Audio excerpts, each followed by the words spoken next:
அது என்னென்னா மஸ்ஜிதுல் அக்ஸா இவங்க கட்டிட்டு இருந்தாங்களாம். சுலைமான் நபி நின்று அப்படி வேடிக்கை பார்த்துட்டு இருந்தாராம். ஜின்கள் வந்து கட்டிட்டு இருந்துச்சு. அது கட்டும்போது சுலைமான் நபி இப்படி இருந்தார். அப்படியே உயிர் போயிருச்சு. போனதுக்கப்புறம் அப்புறம் என்ன ஆச்சு, அந்த வேலை தொடர்ச்சியாக நடந்துகிட்டே இருந்தது. ஒரு கட்டட வேலைங்கிறது பல வருஷம் நடக்கும். சரியா? அது வருஷம் வருஷம் அது அது இழுத்துட்டு போகும். அது எவ்வளோ பெரிய வேலை, பயங்கரமான வேலை, அது இழுத்துட்டு போயிருக்கும். அப்போது அவ்வளோ நாள் வந்து அவர் அப்படியே நின்றுட்டு இருந்தாரா?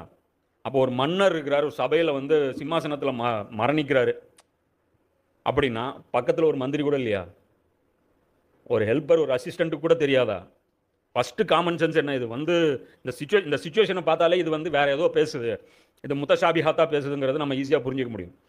மெயினாக மன்னருங்கிறவர் தனிச்சு இருக்கிறவர் கிடையாது. ஒரு அவ்வளோ பெரிய மாளிகை அப்படிங்கும்போது அசிஸ்டண்ட் இருப்பாங்க, மனைவிமார்கள் இருப்பாங்க. சாப்பாட்டுக்கு போகலன்னா வீட்டில் கேட்பாங்களே, எங்கெங்க லஞ்சுக்கு வரல அப்படிம்பாங்க. அப்புறம் தொழுகை இருக்குது. ஒரு நேரத்தில் 2 வக்து 3 வக்து தொழுது ஏதோ ஒன்று இருக்கும்ல அவங்களுக்கும். அப்போ தொழுகைக்கு போகலன்னா மோத்தின் வந்து கூப்பிடுவார், என்னாச்சு அப்படின்ட்டு. அவர் பில்டிங் கன்ஸ்ட்ரக்ஷன் பண்ணி நடக்கிற அளவுக்கு இந்த குச்சியிலே தாங்கிட்டே அவர் இருந்தார் அப்படிங்கிறது ஒரு விளக்கம். அது உங்களுக்கு சரின்னு படுதுன்னா ஏற்றுங்க, அதை பற்றி நமக்கு பிரச்சனை இல்லை. இங்கே என்ன சொல்லப்படுது அப்படின்னா, அவர் என்ன விளக்கம் சொல்கிறாருன்னா, இது தஜ்ஜால். சுலைமான் நபி உருவத்தில் அவன் வந்து ஏன்னா அவர் உருவம் எடுப்பான் அப்படின்ட்டு அல்லாஹ் அவர் காமிச்சிட்டான். அவருடைய உருவத்தில் தஜ்ஜால் வெளிப்பட போகிறான், அந்த சேரில் உட்கார போகிறாங்கிறது காமிச்சிட்டான். அப்போ அல்லாஹ் காமிச்சது நடக்கும் இல்லையா? ஜசதா அல்லாஹ் வந்து ஆல்ரெடி அவரை காமிச்சிட்டான். காமிக்கும் போது அப்போ அந்த ஜசது வந்து அவன் என்ன பண்ணுறான் அப்படின்னா, சுலைமான் நபியா அவன் வந்து அங்கே ரியாக்ட் பண்ணுறான். இந்த சுலைமான் நபியுடைய மரண செய்தியை ஜின்களுக்கு தெரியாத வகையில் அவன் மெயின்டைன் பண்ணுறான் இன்னைக்கும். அது என்னைக்கு சுலைமான் நபி மரணிச்சிட்டாரு அப்படிங்கிறது அந்த ஜின்களுக்கு வந்து தெரிய வருதோ, அன்னிலிருந்து ஜின்கள் இவனுக்கு வேலை செய்கிறத நிறுத்திடுவாங்க.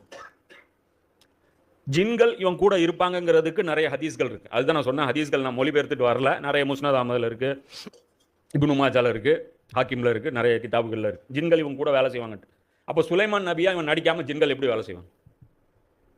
ரசூல்லாவன் சொல்லிட்டாங்கல்ல, நான் கூட கை வைக்கலான்னு பார்த்தேன், நான் வேணான்னு விட்டுட்டேன். ஏன்னா சுலைமான் நபியோடைய துவா அப்படி தானே சொல்கிறாங்க. அது வச்சா அந்த துவாவுக்கு வயலேஷன் ஆன மாதிரி ஆயிரும். இந்த அல்லாஹ் கொடுத்த வாக்குறுதியை நினச்சி நான் விட்டுட்டேன், இல்லைன்னா அவனுக்கு கை வச்சு பிடிச்சிருப்பேன். அப்போ ரசூல்லாவே விலகிட்டாங்கும் போது அப்போ சுலைமான் நபின்னு அவன் சொல்லி தான் ஏமாற்றி தான் பண்ண முடியும். அவன் சுலைமானா தான் அந்த ஜின்கள் நினச்சிருக்காங்க இவங்களை பற்றி. அந்த ஜின்கள் ஒன்றும் அவ்வளோ நல்லவங்க கிடையாது. அவங்க சைத்தான்கள், விலங்கிடப்பட்டவர்கள், கெட்டவர்கள் தான் அவங்க.